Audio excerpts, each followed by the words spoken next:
This is KVRT 13 News. Now Marv. Midnight continues. You're watching Void News. I'm Marv. This week, the only true content drop comes from Mists of Pandaria Classic, Escalation, which is now live.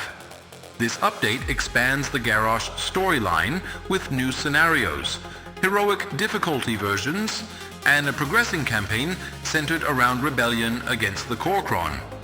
It also introduces activity in the Northern Barrens, where players are disrupting supply lines and pushing toward a larger confrontation. On paper, it's a substantial update. In practice, the response has been restrained. Instead of the usual nostalgia-driven enthusiasm tied to Mists of Pandaria, a noticeable portion of the conversation is focused on unresolved issues, server merges disrupting guilds, lingering bugs, and systems that players feel were not properly addressed before pushing the update live. So while Escalation adds content, it also reinforces a pattern. Players are willing to engage, but they are increasingly tired of doing it on unstable ground. Blizzard also published the Student Art Contest winners for 2025. This is one of the few moments where the community response is uncomplicated.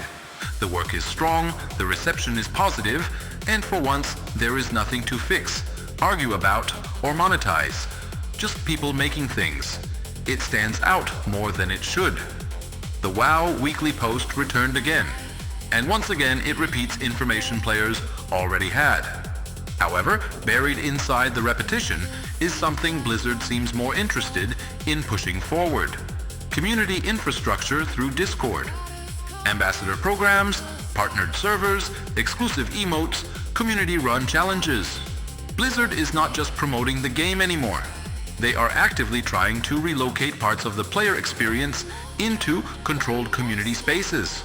Not in-game, not on the official forums, elsewhere. At the same time, one of the more interesting developments, the completion of a long-running secret finding project that began in 2024, is mentioned almost in passing.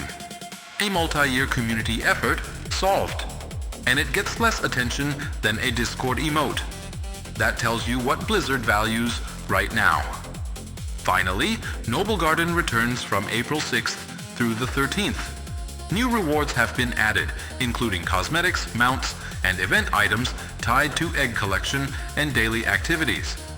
The response is predictable. Players like the rewards. Players do not like the constraints. Shorter event duration, character-bound currency, limited time to complete everything.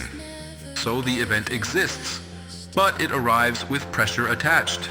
That's the current state of the system. One actual content update, one genuinely positive moment, multiple recycled messages, and a continued shift toward external community platforms.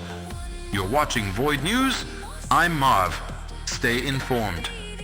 Reports continue without interruption. The Darkmoon Faire remains active. It is scheduled to close on April 11th. No extensions have been announced. The Noblegarden event is still in progress. It will conclude on April 13th. Participation remains consistent. Completion rates are unverified. The Midnight Dungeon event continues through April 15th. Activity levels remain stable. No anomalies have been confirmed. The PvP Brawl South Shore vs Terra Mill is ongoing. It will also end on April 15th. Engagement remains high. Outcome remains unchanged. A routine squirt day is expected on April 11th. This is not a priority cycle. No new events have been scheduled at this time. This concludes the current broadcast window.